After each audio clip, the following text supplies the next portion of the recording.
Good morning everyone. Today we are going to start a new chapter of Indian economy, development experience 1947 to 90 and economic reforms since 1991. This is the unit in which we'll study about our sections of economy, like when the Britishers came, how was our India, and after Britishers, how India became. It includes 3 chapters. First is Indian economy on the eve of independence. The second one is common goals of 5-year plans, and the third one is economic reforms since 1991. Today we are going to study first chapter, Indian economy on the eve of independence. This whole unit is of 12 marks. Now, Indian economy on the eve of independence. How our economy is. Before the British enter into the India, when Britishers was not there, then India was a very prosperous economy. It was independent, self-reliant and prosperous economy. But when after Britishers came, our economy was not self-dependent at that time. Our economy became dependent. Before Britishers, agrarian economy, 2/3 of the total population was engaged in this agriculture for their livelihoods. And India was well known for its handicrafts, high standards of craftsmanship. India used to export their handicrafts, and all the princely states also encouraged it, motivated it, and also helped them to produce more, do more handicraft work, produce more products, and then export it to the other countries. However, during the British rule, British policy was their own economic interest. Their economic interest was to protect and promote their economic interest, not ours. Britishers came here, they did everything for their economic interest, their monetary interest. Now, feeder economy, they transformed India into the supplier of the raw material and consumer of the finished product of British industries. Earlier, India was the supplier of handicrafts. India was very good in handicrafts and all industries sector. But after the Britishers came, India only became the supplier of the raw material. That means indigo and all, cash crops. Commercialization of agriculture took place when Britishers came. But now, India consumed the finished products produced by the Britain industries. However, during the British rule, every sector of the economy was affected. Which sectors we are talking about here? Demographic profile, occupational structure, industrial sector, foreign trade, agriculture sector. All these sectors were affected. Now, all the sectors, what we have to study here is agriculture sector, industrial sector, foreign trade, occupational structure, demographic profile.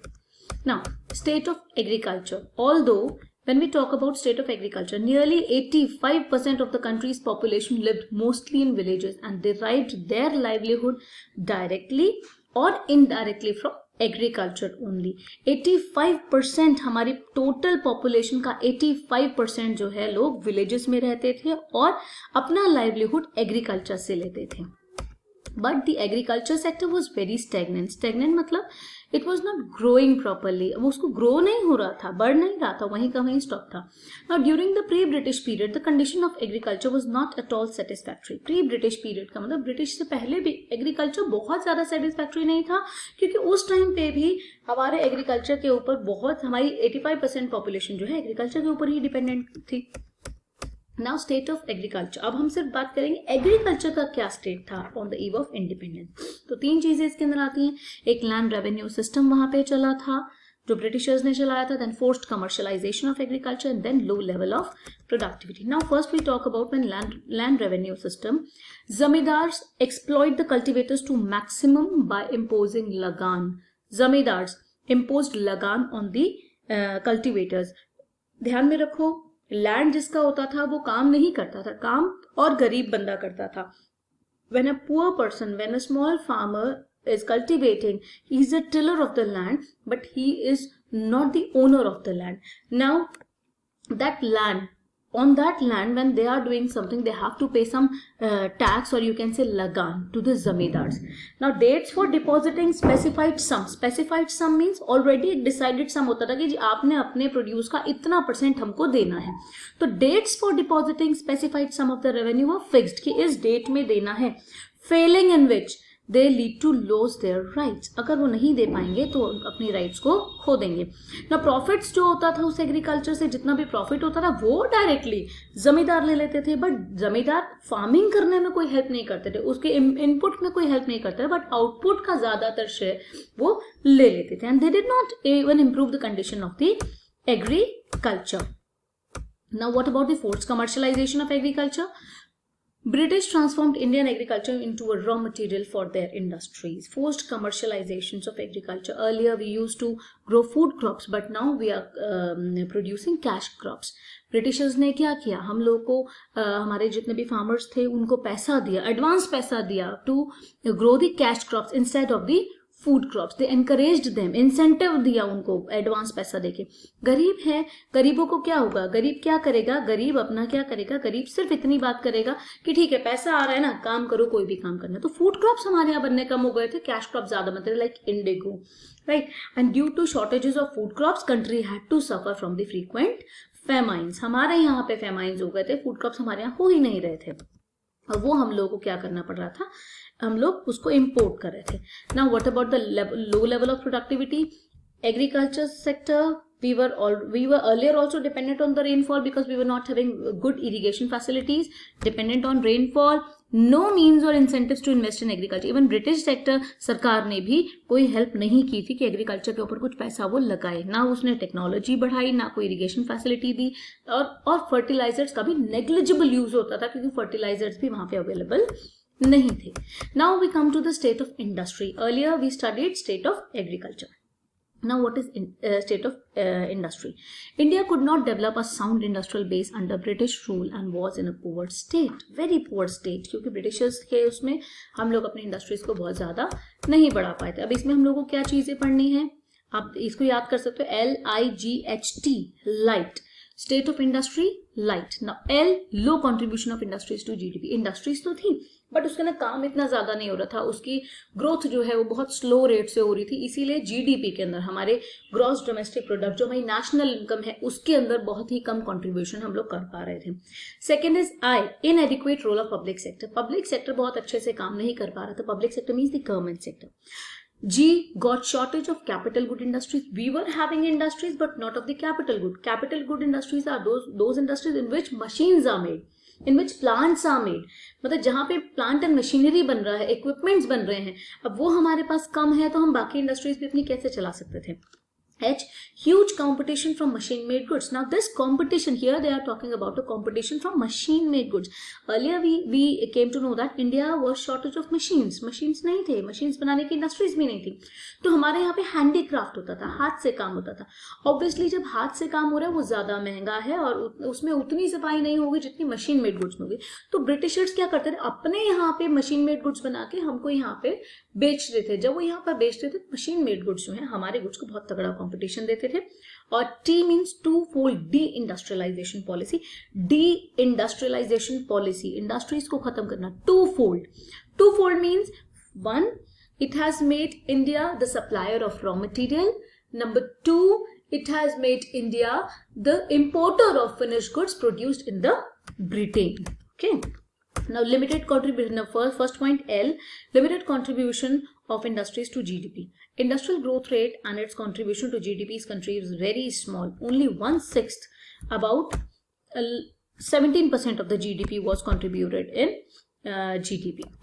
Okay, inadequate role of public sector, very limited operational area for the public sector.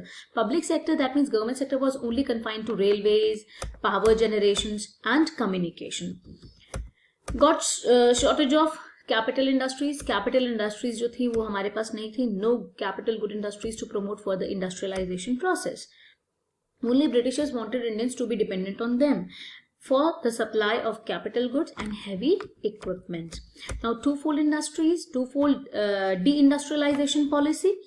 It reduced India. First, twofold means first is reduce India to exporter of raw material for rapid industrialization in Britain. यहाँ पे हम लोग raw material दे रहे हैं उनकी industries को अच्छा करने के लिए. And then convert India to importer for cheap finished products for British industry. जो ब्रिटिश इंडस्ट्रीज हम लोगों को इंपोर्ट कर रहे थे finished goods, machine made goods, and that also cheap. इसका इम्पैक्ट क्या पड़ा, decline in the handicraft industries, lead to massive unemployment. जब हमारे यहाँ हैंडीक्राफ्ट इंडस्ट्रीज बंद हो गई तो मासिव अनएम्प्लॉयमेंट हुआ and demand for cheap imported manufacturing goods from Britain rises. Huge competition, machine made products from Britain were low cost. Machine made products जो थे वो लो कॉस्ट के थे क्योंकि मशीन में बने हुए हैं, बहुत ज्यादा हाथ का काम नहीं है, सस्ते में मिल रहे हैं। Give a hard competition to the handicraft produced in India. तो force the Indian craftsmen to shut down their enterprises because no one was demanding their products. When the demand for their products was very less, or it has been completely eliminated because of the man-made goods imported from the Britain, so Indian handicrafts shut down completely. That leads to massive unemployment. Now, twofold deindustrialization policy leads to huge competition from man-made goods. Then due to this shortage of capital good industry, its impact lead to inadequate role of public sector, and then due to that low contribution to GDP, adequate role of public sector, and then again these are the chain effects leads to this. ये सब आगे ऐसे ही एक cycle की तरह चलता गया. Then we come to foreign trade now.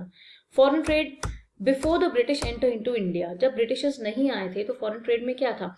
India was important trading nation since ancient times. इतना पुराने से अगर देखा जाए तो इंडिया बहुत अच्छा ट्रेडिंग नेशन था हमारा. हम लोग बहुत अच्छी ट्रेडिंग करते थे बाहर. नाउ देखें, restrictive policies of commodity production, trade and tariff follow by the colonial government. उन्होंने रेस्ट्रिक्टिव पॉलिसीज लगा दी, they which adversely affect the structure and volume of India's foreign trade. Structure पे भी इफेक्ट किया कि हम कहाँ कहाँ भेजेंगे और कितना कितना क्या क्या भेजेंगे, इस पे भी बहुत ज्यादा इफेक्ट किया. अब फॉरेन ट्रेड में क्या क्या चीजें आई? पहला आया ड्रेन ऑफ इंडियन वेल्थ, दूसरा है importer of finished goods and exporter of primary products, तीसरा है monopoly control of Britishers, DIM. Now first one is drain of Indian wealth. What is drain of Indian wealth? Export surplus from foreign trade did not result in any flow of gold or silver into India. हमारे पास जो भी चीजें हम लोग export करते थे उससे जो भी पैसा आता था उससे हमें कोई फायदा नहीं मिलता था. कोई इतना ज्यादा कोई गोल्ड और सिल्वर हमारे इंडिया में नहीं आता था. ब्रिटिशर्स क्या करते थे? इस एक्सपोर्ट सरप्लस से जो भी पैसे आते थे वो अपने जो वॉर लड़ने हैं या जो उनका एडमिनिस्ट्रेटिव खर्चा है, सरकारी खर्चा जो है, उस पर वो पैसा लगाते थे. तो वो पैसा हमारे लिए क्या है? Drain of Indian wealth. हमारी वेल्थ थी लेकिन हमें कुछ नहीं मिला. ड्रेन ऑफ इंडियन वेल्थ का मतलब हमने नाली में बहा दिया अपना पैसा. ठीक है. And then importer of finished goods and exporter of primary products. India became the exporter of primary products. Primary products का हमें एक्सपोर्टर बना दिया, जैसे raw silk, cotton, wool, sugar, indigo, jute. और इंपोर्टर किसका बना दिया?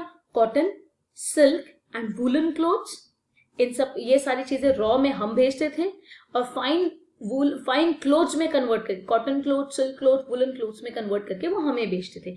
इंडिगो, जूट वो हमसे लेते थे, बदले में capital good industries like machinery और जूट से बने हुए बाकी चीजें हम लोग को वो लोग सप्लाई करते थे. तो हम लोग इंपोर्टर हो गए थे फिनिश गुड्स के. रिजल्ट क्या हुआ? Shortage of essential commodities in domestic market. Because अब हम लोग एसेंशियल कमोडिटीज, फूड क्रॉप्स जो है वो हम लोग बना नहीं रहे थे. हमको फोर्सफुली ये बनवाया जा रहा था प्राइमरी प्रोडक्ट्स, ताकि उनकी इंडस्ट्रीज को रॉ मटेरियल मिल सके. तो हमारे यहाँ क्या हुआ? शॉर्टेज हो गया. Then monopoly control of Britishers. More than half of India's foreign trade was restricted to Britain. अब आप इस डायग्राम से देख सकते हैं, पाई चार्ट से, आधे से ज्यादा जो हमारा जो ट्रेडिंग होती थी फॉरेन ट्रेड वो ब्रिटेन से होता था. रेस्ट कहाँ होता था? China, Ceylon and Persia. Ceylon आज की डेट में श्रीलंका है, पर्शिया आज की डेट में ईरान है. और उन्होंने क्या किया था? दे open the Suez canal in 1869. Mind it, 1869 increased the direct trade between India and Britain. पहले इंडिया और ब्रिटेन के बीच में डायरेक्ट कोई सी के थ्रू, ओशन के थ्रू कोई रास्ता नहीं था. Then they open the Suez canal, जिससे कि उनको दूसरी कंट्री में जाके फिर उनको पेमेंट करके आगे ना ले जाना पड़े, वो डायरेक्ट इंडिया से ब्रिटेन सामान ले जा सकें using ship. You can see this. The canal provides a direct trade route for ship operating between European or American ports and ports located in South Asia. इस डायग्राम से आप देख सकते हैं कि मुंबई से डायरेक्ट होकर हम लोग को अफ्रीका नहीं जाना है, सुएज कैनाल बन गया जिससे हम लोग सीधे यूरोप जा रहे हैं, या हम लोग बाहर से घूम के जाते थे। वो बहुत लंबा रास्ता था।